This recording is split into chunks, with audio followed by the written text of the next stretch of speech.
जय माताजी मित्र के ब्लॉग में तमारो हार्दिक स्वागत है। तमारो भाई आज આવી ગયો છે ખેતરે દવા છાંટવા। अभी मजा आएगा ना भिड़ो। एक महीना પછી પાછો હાથ આવ્યો, બહુ ફર્યા। આજ તો વારો આવી ગયો દવા છાંટવાનો, તો તમને બતાવી દઉં દવા છાંટું રહી તો વ્લોગમાં બન્યા રહેજો। ગાઈસ આ છે જો પંપ, તમે તો જોયો નહીં હોય કદાચ, રોયલનો જ છે આપણે જે આઈડી છે ને રોયલ 094 એમ રોયલનો જ વાપરા। અને આ છે દવા,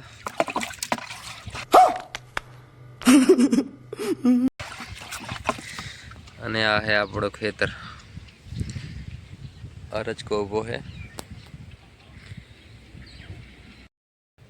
તો ગાઈસ તમારો ભાઈ પંપ ઉપાડીને નીકળી ગયો છે દવા છાંટવા। જો તમે ખેતરમાં દવા છાંટી હોય તો કોમેન્ટમાં જણાવજો જરૂર, અને હું કેવી દવા છાંટું એ પણ કહેજો। આવડતું તો નહીં, શીખા થોડું થોડું, તો વ્લોગમાં બન્યા રહેજો। તો ગાઈસ દવા છાંટવાની ખૂબ જ મજા આવી ગઈ આજ તો, ઘણા ટાઈમ પછી કામ કર્યું પણ આમ તો મજા આવી ગઈ, શરીર થોડું સારું રહે, અમે વધી જાય બહુ, વાત તો સહી છે। એટલે દવા છાંટીને આવી રીતે કામકાજ કરી કરીને થોડું ઓછું કરવું પડશે ને, કે જાડા જાડા સારા ના લાગે।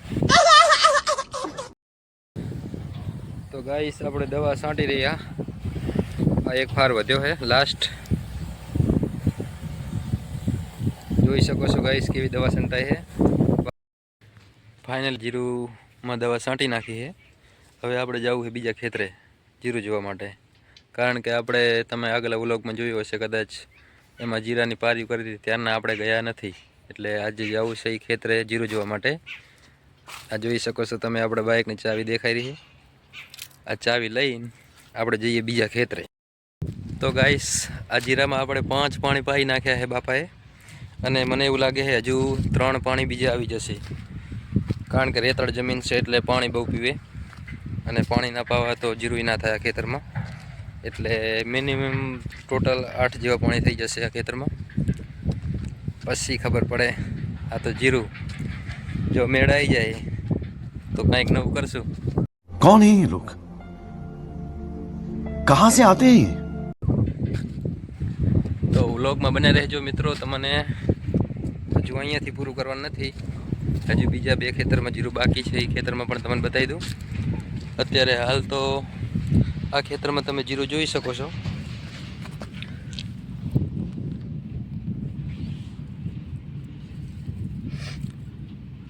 ગાઈસ હજુ આ ખેતરમાં જીરું નાનું નાનું છે, બહુ આગ નહીં કર્યો, વિકાસની દવા છાંટીને કરી નાખશું એ તો એનો વિકાસ, અને આપણે અત્યારે હાલ આપણે ચહેરાનો કંઈ વિકાસ કરવો પડશે, વાત તો સહી છે। કારણ કે કાર્ય થતા જઈ રહ્યા।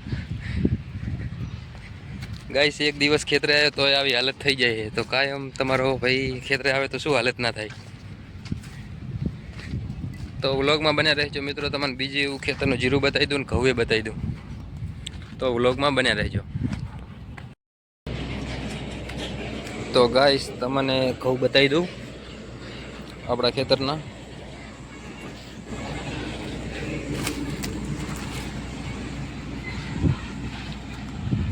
તો ગાઈસ આ છે આપણા ખેતરના ઘઉં। તો ગાઈસ કેવા લાગે તમને ઘઉં કોમેન્ટમાં કહેજો, તમે ઘઉં વાયા હોય તોય કોમેન્ટ કરજો। ગાઈસ આ છે આપણા ઘઉં, જોઈ શકો છો તમે। અને ખાસ વાત એ ગાઈસ કે આપણા ચંપલ હજી એમને પડ્યા, જ્યારે આપણે પહેલું પાણી વારીને ગયા ને ત્યારના ચંપલ કાઢ્યા હતા, ત્યારના એમને એમ જ પડ્યા છે ગાઈસ। તો ગાઈસ આટલેથી આપણે આ વ્લોગ કરીએ છીએ પૂરો, તો મળશું એક નેક્સ્ટ વ્લોગમાં, અને અમારી ચેનલને સબસ્ક્રાઈબ ના કરી હોય તો સબસ્ક્રાઈબ જરૂર કરી નાખજો। જય માતાજી।